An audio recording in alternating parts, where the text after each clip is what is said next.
He was undoubtedly one of the greatest geniuses of humanity, Leonardo da Vinci. He left lasting traces not only as a painter, but also as a sculptor, engineer, as a mechanic, a scientist, and as an anatomist. As a polymath, Leonardo not only researched the laws of nature, but also tried to understand life itself. In the 1980s, a miniature skull appeared in the German art market, and its anatomically astonishingly detailed design prompted the owners to investigate further.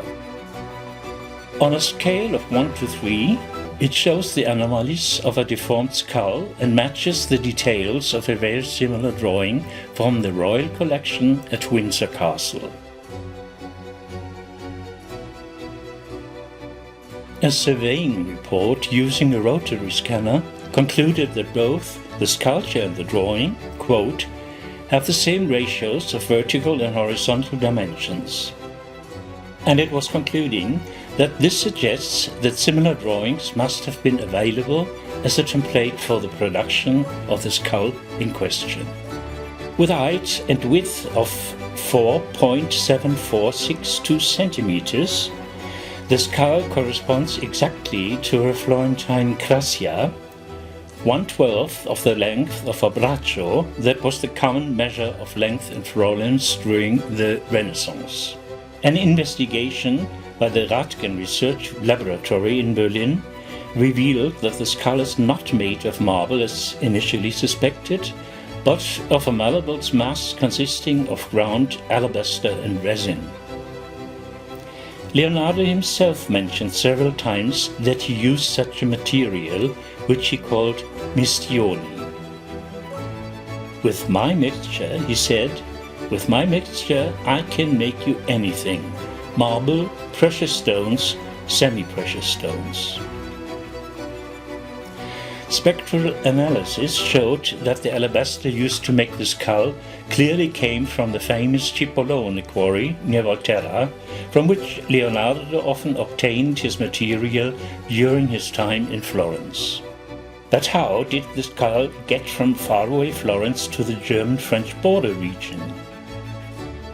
In 1517, Leonardo da Vinci moved to Amboise Castle in the Loire Valley, following an invitation of the French King François I.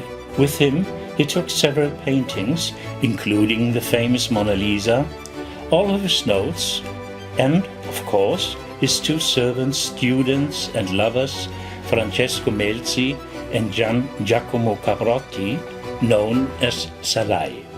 On May 2, 1519, Leonardo da Vinci died at the age of 67 in Le Clos Lycée Castle in Amboise. He had appointed Francesco Melzi as his main heir, but to his beloved Salai he also left a vineyard near Milan and some of his household goods. In Leonardo's last will there was a reference to a small skull sculpture intended for Salai. When Salai died in 1524, his estate included, according to the inventory, a carved skull made of chalcedony. 11 years later, Raffaele Borghini reported on a skull made by Leonardo that he had seen in a Florentine villa. But objects like these are also said to have been found in the estate of the main heir, Francesco Melzi, who died in 1570. Part of his legacy was acquired by the art-loving Emperor Rudolf II, who kept the treasures in his Prague art chamber. Through the normal line of succession, the art collection went to Emperor Matthias, the Winter King Frederick V of the Palatinate, Elector Charles I Ludwig, and finally to his daughter, Princess Elizabeth Charlotte, aka Lieselotte von der Pfalz. When she eventually married the Duke d'Orléans, brother of the Sun King Louis XIV, in 1671, she confirmed in her memoirs that she took only the coins from the art collection to Paris. The rest of the collection remained in Heidelberg. where it finally was dispersed through sales, lootings, or armed conflicts over the centuries. From 2011 to 2016, the skull was presented as attributed to Leonardo da Vinci in various museum exhibitions, such as the Reichsengelhorn Museum in Mannheim in 2011 and 2012, the Museum Schloss Gottorf in Schleswig in 2012, the Kunsthalle Leoben in 2013, and the World Heritage Site Völklinger Hütte in 2015 to 2016.